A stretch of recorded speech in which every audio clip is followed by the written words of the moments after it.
The day the airport stopped Salah, Mohammed Salah was famous but quiet. A magician on the field, a humble man off it. His faith was deep, his smile gentle. But prejudice doesn't care how famous you are. When an ordinary security check turned into something darker, here's what happened. Where are you watching from?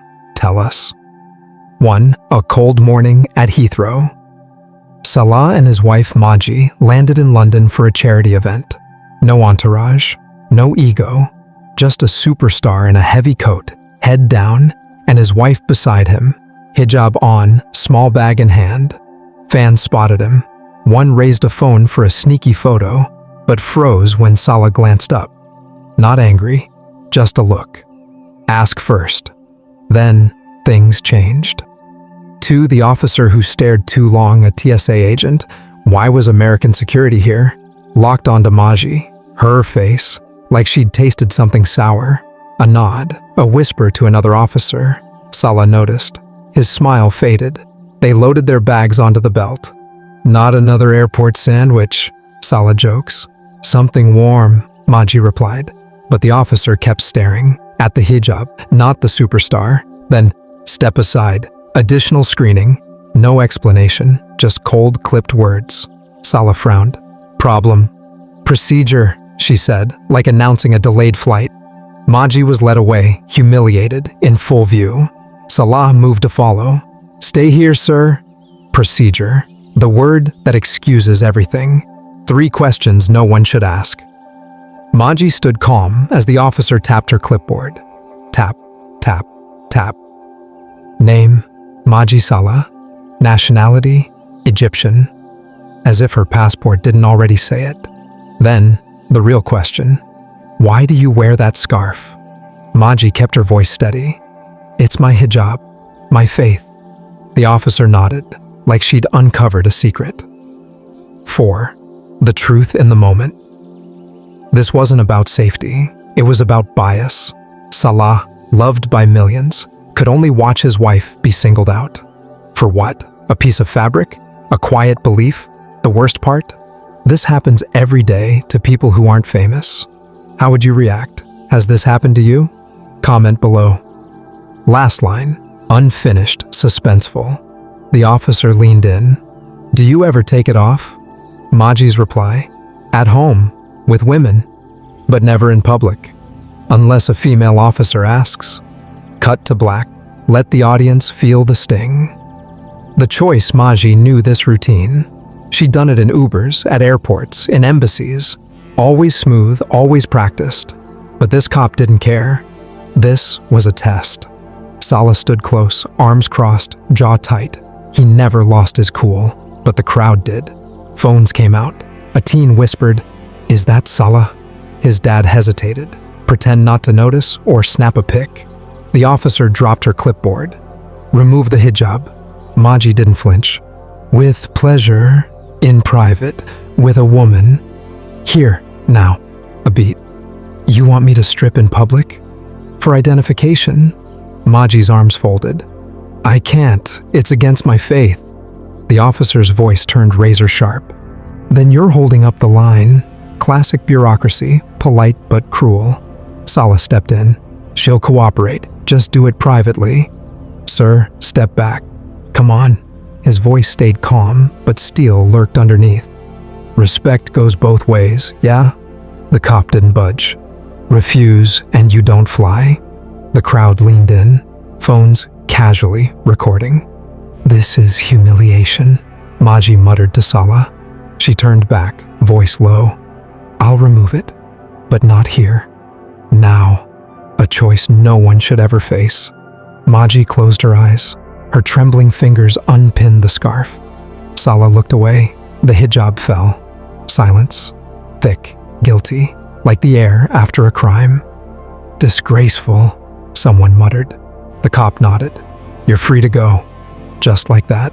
Maji rewrapped her scarf, slow and precise, reclaiming herself. Salah took her hand. Heads high, they walked away, but cameras followed.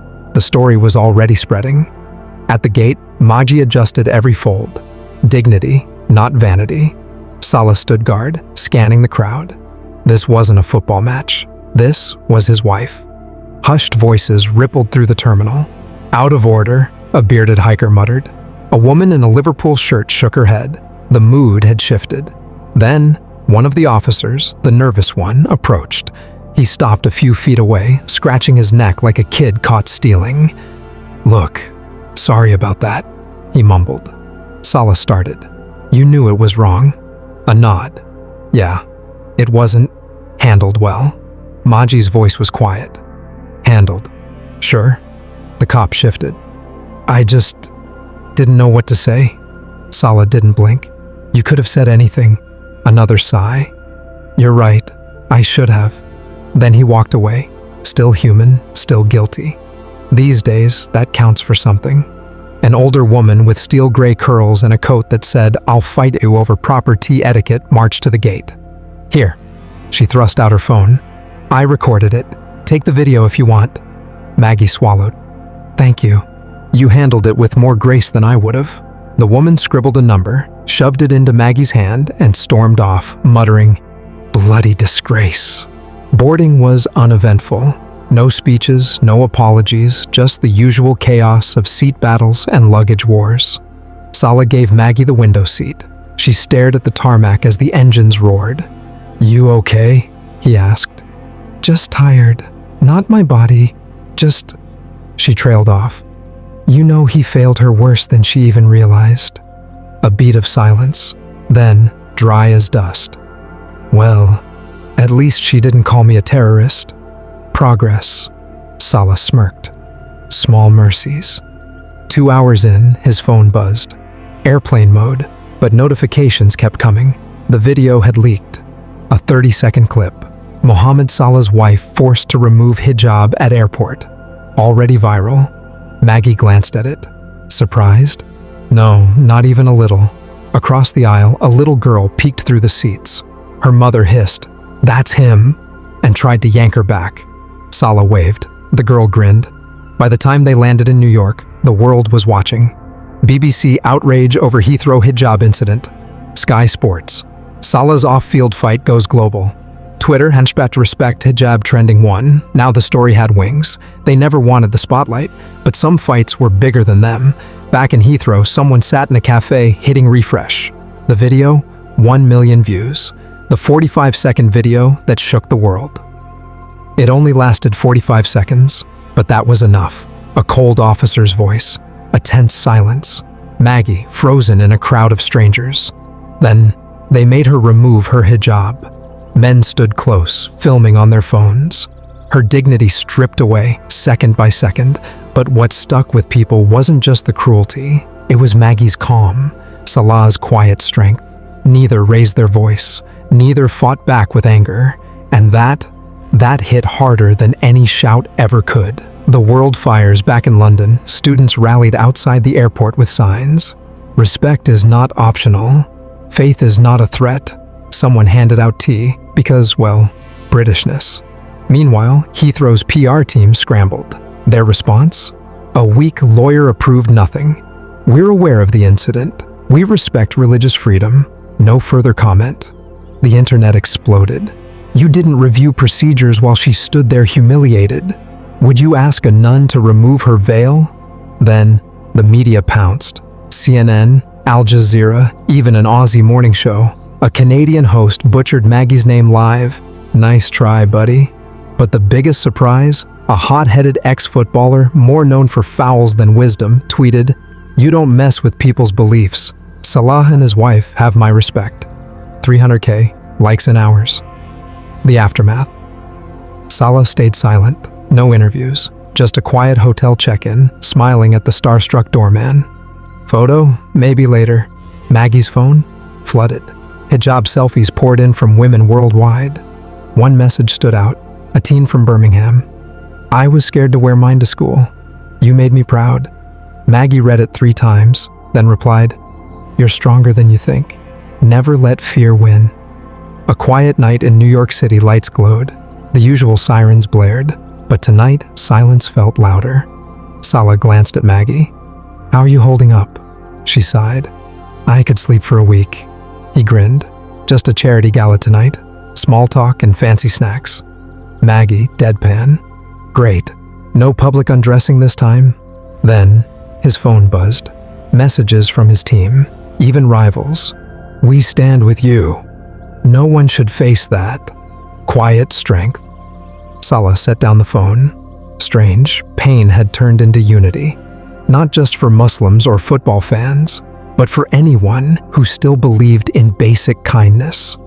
They didn't seek attention. Yet now, the world was watching. Maybe, finally, it would hear. It was all in his last tweet that night. You didn't shout. You didn't curse. You stood with grace. Real power is what you do when no one's clapping, not what you dream about. Salah read it, said nothing, just looked at Maggie. Still going to the gala tomorrow? She raised an eyebrow. If I wear what I want. He smiled. Deal. Lights off. Manhattan morning, bad tea, noisy streets, honking cabs. Yet on the 18th floor of a quiet hotel, Mo and Maggie got ready. No stylists, no cameras, just her adjusting her hijab, him fixing his collar. Today, emerald green, soft, royal. Matches your eyes, he said, tightening his tie. You always say that. Still true. A smile built by storms weathered together. Downstairs, a black car waited. The driver, a chatty East Londoner, nearly dropped his keys. Bloody hell, it's you. Salah laughed. Morning, you all right? Saw that rubbish on Twitter, disgraceful. A nod. Maggie's polite smile. The driver shifted gears. Wife says I should eat like you. Told her not unless you want me scoring at Anfield. They laughed, the real kind. The gala. No jerseys, no flashy headlines. Just quiet fundraising for refugee kids. Salah's cause for years. When they entered, the room paused. No cheers, just silence that said, "We see you." The host, a poised woman, touched Maggie's arm. Heathrow was a shame. I'm so sorry. Thank you, Maggie said. We're fine, just tired of it. Tonight, you've got an army with you. Later, they pushed Salah to speak. No script, no notes. He stepped forward, scanning the room. I wasn't going to talk about what happened. But then I read messages.